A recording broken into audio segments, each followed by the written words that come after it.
a lot of time has passed and nothing really has progressed on the bike. That's life sometimes, isn't it? But exams are all done, patio's done, so now I can dedicate a few evenings a week to stripping this right down. So here we go, let's pick up where we sort of left off and really drive this forward now. So literally all that's happened since the last video is I've just been keeping a regular eye on eBay for any of the parts that I'm missing, in hope that they sort of crop up.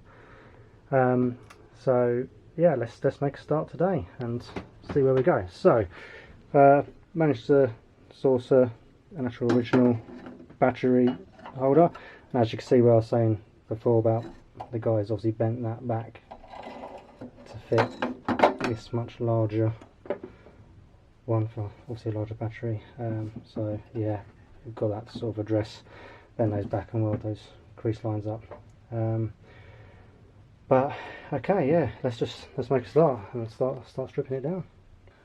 First evening then, we've managed to get the dummy tank off, so that's it's quite a bizarre looking bike underneath, isn't it? So yeah, hopefully later on in the week then I'll get the rest of this wiring sort of taken out, and then hopefully we'll start looking at removing the rear mudguard section, and then eventually hopefully get the back wheel out, maybe hopefully this week or maybe beginning next week. But yeah, it's nice to actually be able to spend a bit of time on it and get things moving again.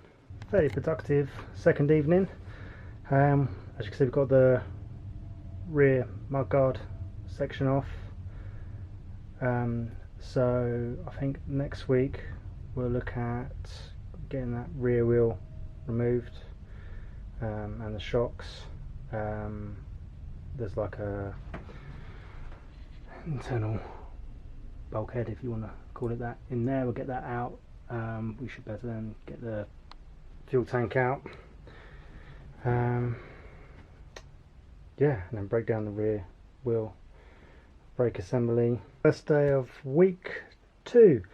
So basically I'm trying to do two evenings a week, dedicated to this without impacting family time. So it's a case of letting them go to bed and then I'll make a start.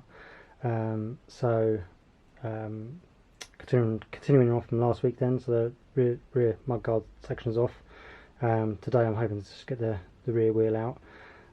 So we've already taken the spindle out and undone the 3 bolts on the opposite side of the chain.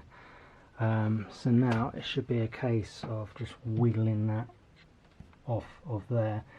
I don't know if you can see the swing arm down, that's a bit bent as well, so I'll need to straighten out once we get to that stage. Yeah, so let's get this back wheel off. Let's remove this brace.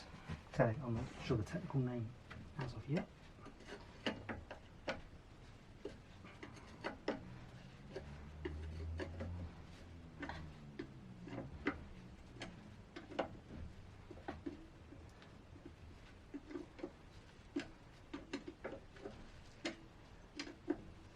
So it's still quite warm in here. We're August, we just had that extreme heat wave. We've had a little bit of drizzle and rain, and the shed's quite well insulated, so you know it doesn't get ridiculously hot, but it is still ridiculously hot. There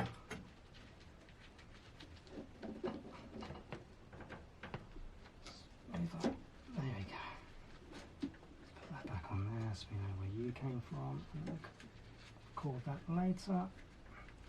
Right, that feels a lot freer now, so hopefully it should be a piece of cake. And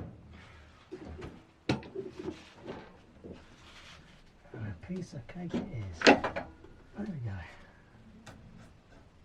It's been a long time since that's come off. So, rear wheel moved. Okay, so with the rear wheel off, what's next shall we do then?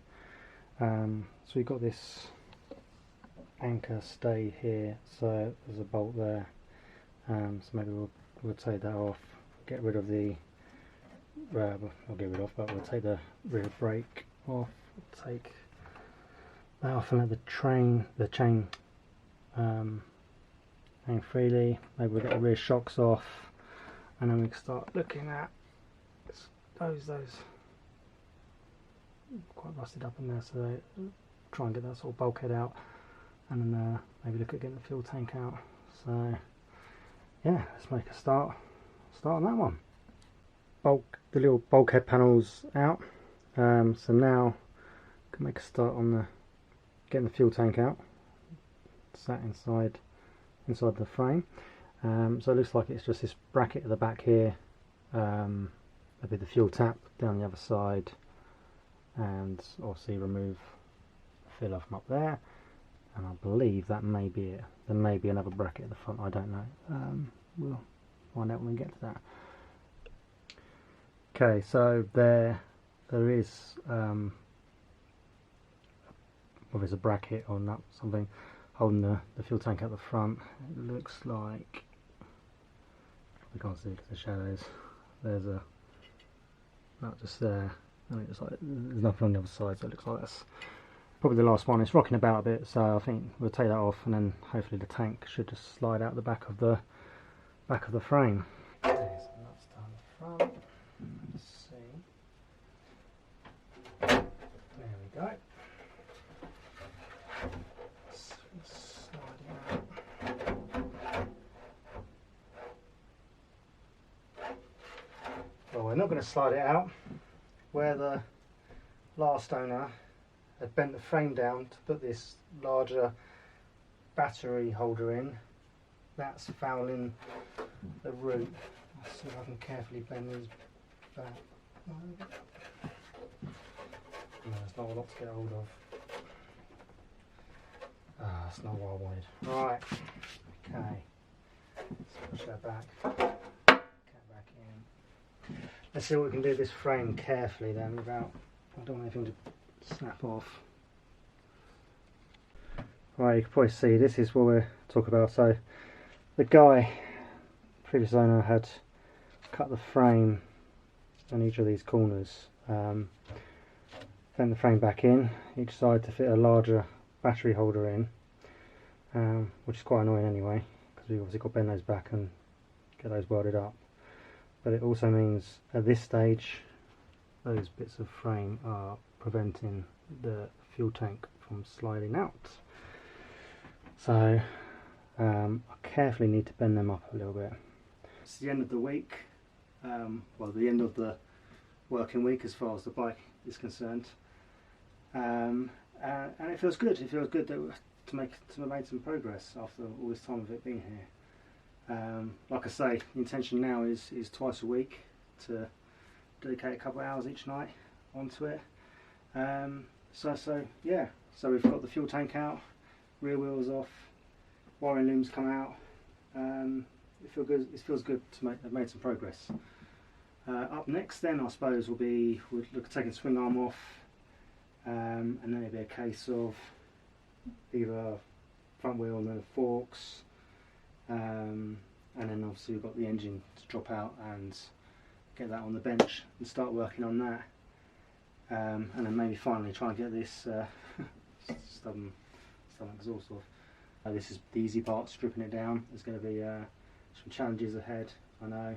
Just loads of little niggles as well, I suppose, like these brackets here. They're riveted on, they're not original, so I've got to obviously source the originals and then either go to a show or look at photographs as to exactly where they fit, because I wouldn't trust where he's fitted those to be 100% accurate. Another video up, not as long as since the last one, especially now we're making progress. So yeah, stay tuned and see you all soon.